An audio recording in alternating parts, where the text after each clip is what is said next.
Uislamu mwenye alianzisha ni nani?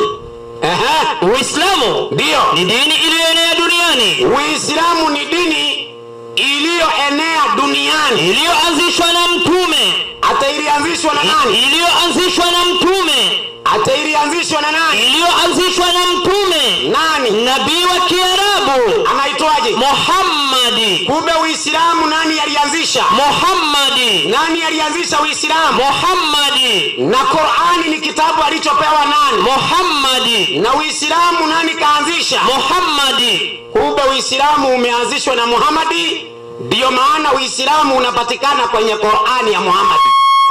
Hakuna kitabu kingine kimewahi kutaja Waislamu ama Uislamu kwenye aya, hakuna. Na kama kuna kitabu, Waislamu wanaamini Torati, wanaamini Zaburi, wanaamini Injili.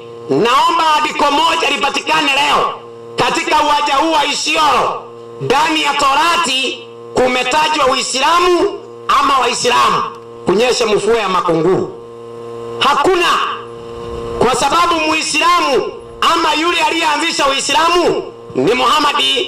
Kwa hivyo Mtume Muhammad anasema manabii walikuwa Waislamu ndani ya Qur'ani.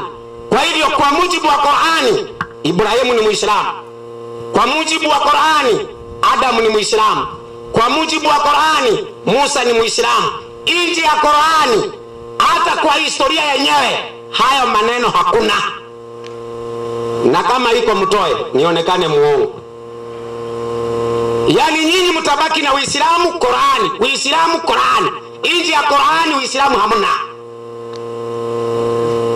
Kwa hiyo nasikia Yesu alikuwa Muislamu Qur'ani. Kwani Yesu hana Injili yake? Yesu ndani ya Injili yake akaanza kusema mimi ni Muislamu, akuja kusema ndani ya Qur'ani? Hawezi. Hayo ni maneno ya Muhammad.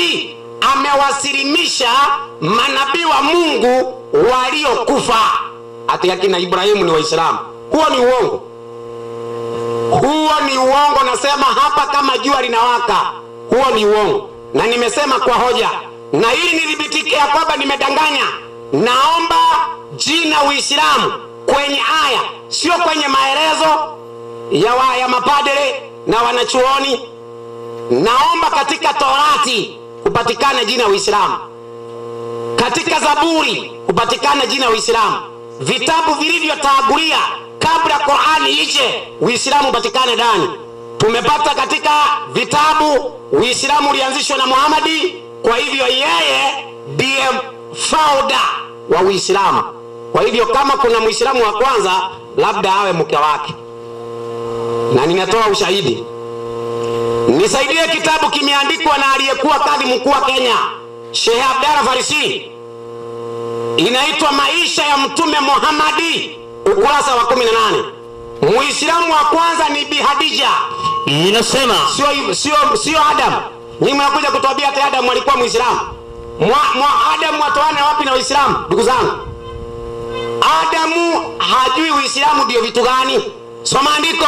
Muislamu wa kwanza kabisa duniani. Muislamu wa kwanza kabisa hapa duniani ni mwanamke. Ati ni nani? Ni mwanamke. Anaitwaje? Bibi Khadija binti Khuwailid. Kumbe Muislamu wa kwanza ni nani? Mwanamke. Na huyo ndiye alikuwa mke wa kwanza wa Muhammad, na hakuoa mke mwingine, huyu mke akiwa hai mpaka alipokufa ndio Muhammad akaoa wake wengine. Sasa kwa sababu hiyo naomba niwaonyeshe watu wa Isiolo. Kwanza nimewaambia dini sio kiboksi fulani kama hiki ati kimeubwa kutoka biguni kikashushwa. Sio kiboksi. Unajua wanaposoma katika ile Qur'ani 5 mstari wa 3 wanasema leo mmekamilishiwa dini yenu. Mmekamilishiwa dini yenu. Hiyo aya kwanza ukiangaliwa mantiki yake, sababu nusuru yake ya kushuka, haiogelei Adam, inaogelea mtume wenu akiwa amesimama Arafa. Kwa hivyo wakati anaposema mmekamilishiwa dini yenu, ni wakati yeye amesimama huko aliyokuwa amesimama. Huko ndipo anasema mmekamilishiwa. Kwa hivyo ina maana wakati wa Adam hakuna Uislamu. Wakati wa Musa hakuna Uislamu. Mpaka Muhammadi akasimama Arafa akasema leo mumekamilishiwa dini yenu. Maana ni yake, ni dini yake bana. Alafu mnakuja hii dini ya Mungu, Qurani. Mimi hata ukinitolea andiko kwenye Qurani Ibrahimu ni Muislamu, mimi siwezi kuona kama kuna kitu umetoa. Ukitaka kubabaisha mimi, toa kwa Torati Musa ni Muislamu. Leo tuende tukasali na nyinyi kwa msikiti. Lakini mimi kunitolea haya kwenye Qurani wakati mwanzilishi wa Uislamu ni Muhammadi na Qurani ni yake, wewe unatarajia aseme Ukristo ni dini ya Mungu?